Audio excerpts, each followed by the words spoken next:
Ez itt a Képzelt úti napló. Egy szimbolikus utazás, 22 fejezet, 22 reflexió a nagy arkánumon innen és túl. A mikrofonnál Lana Heist. Tartsatok velem! Sziasztok, kedves hallgatók! Remélem jól utaztok, esetleg kényelmesen elhelyezkedtetek egy fotelben, egy hintaágyban, a vízparton.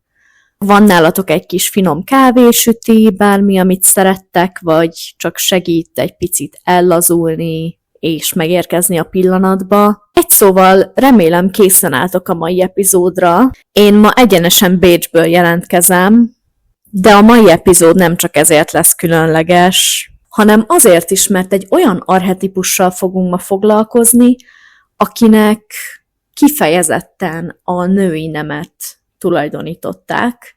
Nem másról van szó, mint a főpapnőről, a taró nagy arkánumának 2. számot viselő lapjáról. Olyan kifejezetten női, de nem csak nőket érintő témákról fogunk ma beszélni, amik az előző epizódnak, vagyis a mágus önfelfedezésének gyakorlatilag folytatásaként is értelmezhetők, hiszen a főpapnő a dolgok mögötti dolgokat, a misztériumokat, az intuíciót, a tudattalan világot testesíti meg. Csupa olyan dolgot, amit a modern, kapitalista, patriarchális társadalom nagyon könnyen leértékel.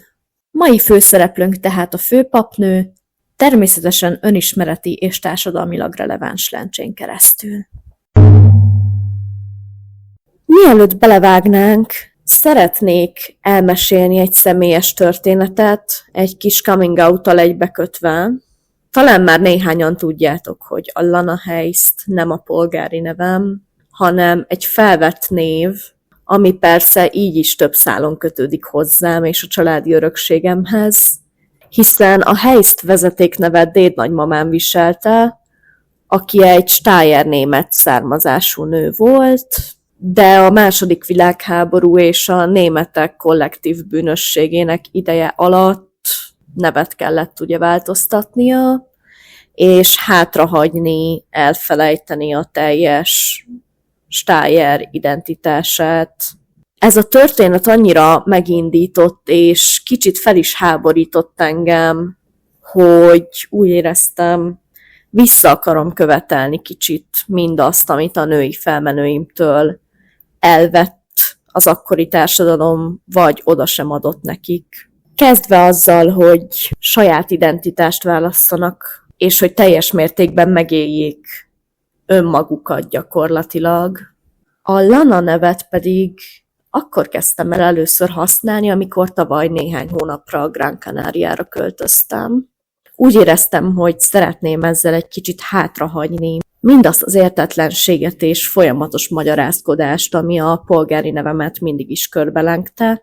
Így aztán tulajdonképpen összeházasítottam a 2 keresztnevemet, a Lellét és az Annát, létrehozva ezzel egy szimbolikusan, teljesen új nevet, és egy olyan identitást, ami a mai napig formálódik. Hiszen amikor megszületünk, akkor sem csak vagyunk valakik, hanem valakivé válni is fogunk.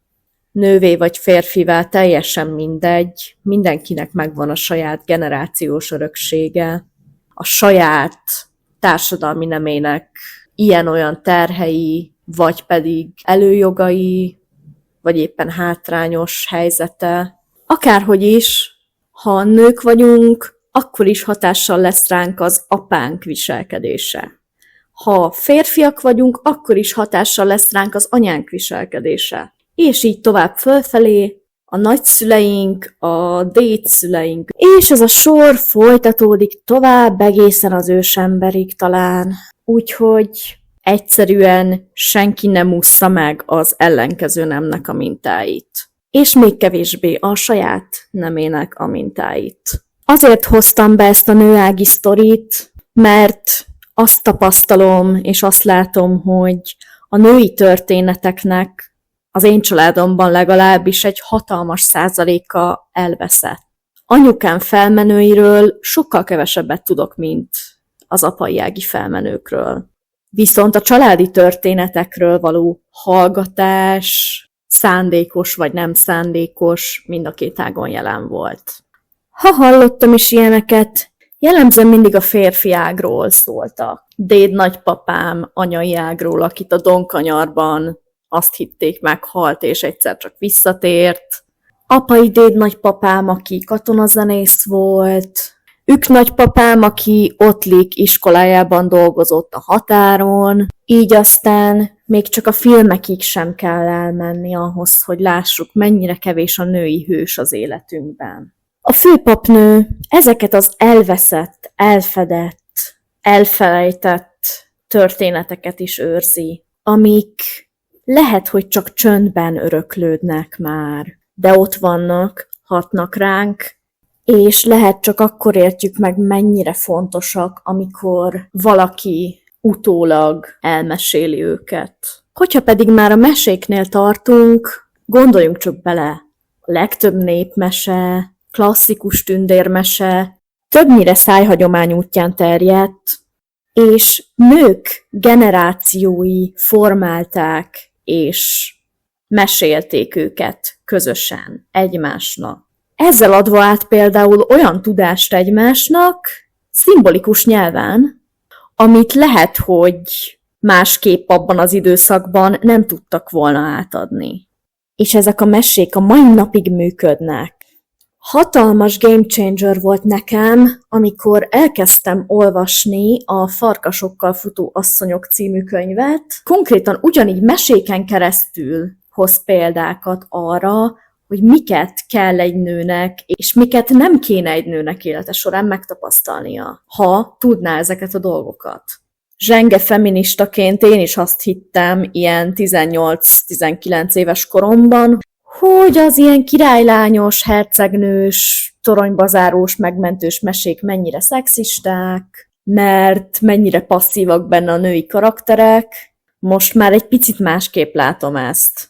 Minél többet olvasok mesékről, minél közelebb kerülök a női bölcsességnek az eszenciájához, annál inkább úgy látom, hogy a különböző karakterek eredendően a pszichénknek a különböző részeit testesítik meg. Tehát egy megmentő királyfi nem biztos, hogy egy külső férfi karakter. Lehet, hogy ő a cselekvő részünk. A keleti filozófiában is nem létezik női lélek egy minimális férfi lélek nélkül. Nem létezik férfi lélek egy minimális női lélek nélkül. Vannak olyan őslakos kultúrák, ahol teljesen elfogadott a mai napig, hogy valakinek egyszerre női és férfi identitása van.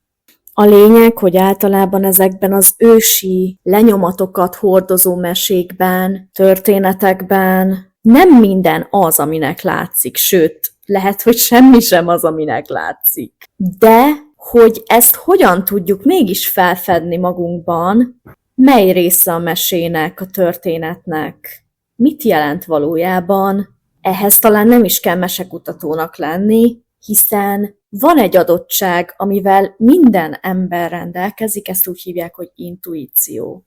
De nevezhetjük ösztönnek, vagy megérzésnek is. Itt nem feltétlenül a tudatunk kommunikál velünk, hanem egy olyan formája az érzékelésnek, a tudattalan része az elmének, ami még Jung szerint is szimbólumokkal kommunikál felénk.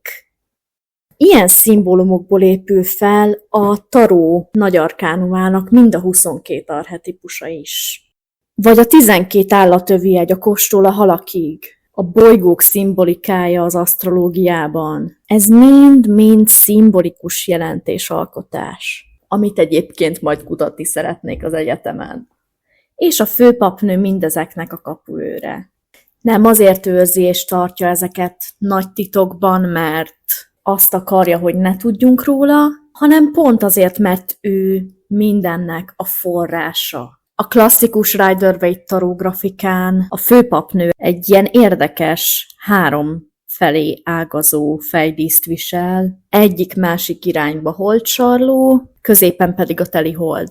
Ez a kelta szimbolikából ered, a 3-as holdistennőt testesíti meg, aki egyszerre lány, nő és öregasszony. És ráadásul, ha jól megnézzük a kártyát, mögötte egy ilyen szép gyümölcsöket és növényeket ábrázoló függöny van. Tehát nem az van, hogy ehhez a tudáshoz nem férünk hozzá, mert nem szabad, hanem csak akkor férünk hozzá, hogyha már készen állunk a beavatásra a következő szinthez. A főpapnő addig titkolózik, amíg fel nem tesszük neki a megfelelő kérdéseket.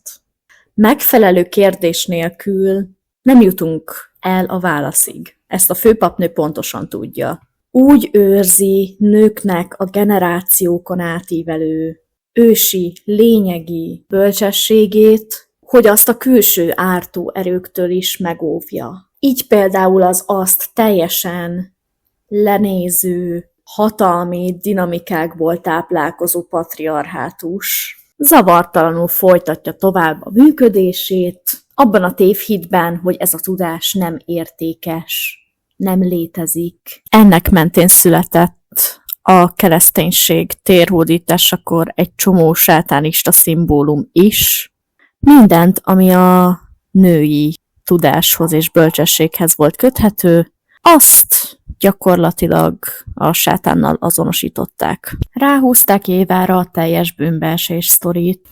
Lilit, akiből apokrif történet lett végül, a közhiedelemmel ellentétben önszántából hagyta el a paradicsomot, és nem Isten száműzte azért, mert nem volt hajlandó Ádámnak alárendelődni.